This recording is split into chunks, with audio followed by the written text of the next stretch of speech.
Nous allons ouvrir une nouvelle image pour voir une nouvelle fonctionnalité quand on est avec l'outil recadrage. Allez, fichier, ouvrir.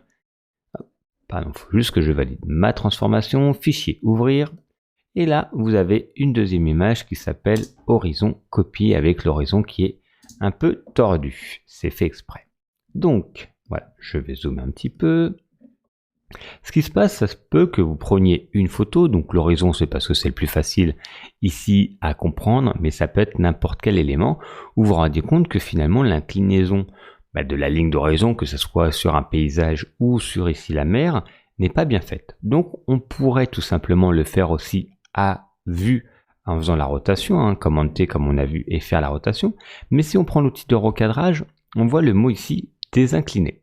On voit supprimer les pixels rognés parce qu'en fait ce qui va se passer c'est qu'il va y avoir une rotation qui va se faire et donc si ça tourne un petit peu vers la droite, ces éléments là vont être supprimés, mais là il va y avoir du blanc.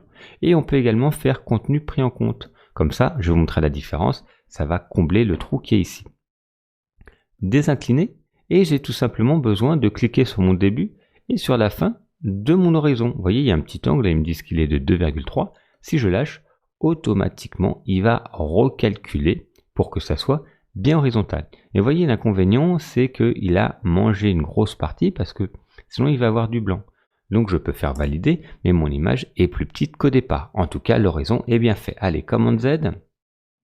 Et cette fois, je clique sur contenu pris en compte. Je refais la même manipulation, désincliner. Je vais tracer le trait le long de mon horizon qui n'est pas droit. Et ici, je vais valider. Si vous regardez, là, il y a une zone blanche qui est créée. Mais si je fais entrer, en fait, le logiciel va automatiquement calculer pour combler. Donc ça marche bien quand c'est la mer, quand c'est un paysage un peu abstrait, pas quand c'est trop concret. Mais en fait, le blanc a été, avec l'intelligence artificielle, automatiquement comblé en prenant les éléments autour pour les retraduire et les faire. L'avantage, c'est que ça vous évite d'avoir une perte de votre format de document parce que si voilà, c'était vraiment trop penché, le problème c'est qu'au bout d'un moment, tout simplement votre image va être plus petite. Donc pensez tout simplement à cocher supprimer les pixels rognés, c'est ceux qui vont être à l'extérieur, et contenu pris en compte qui permet de combler les trous pour garder le format de votre image au maximum. Allez-y, ouvrez l'image et essayez de le faire, vous allez voir, vous allez l'utiliser de temps en temps sur vos prises de vue.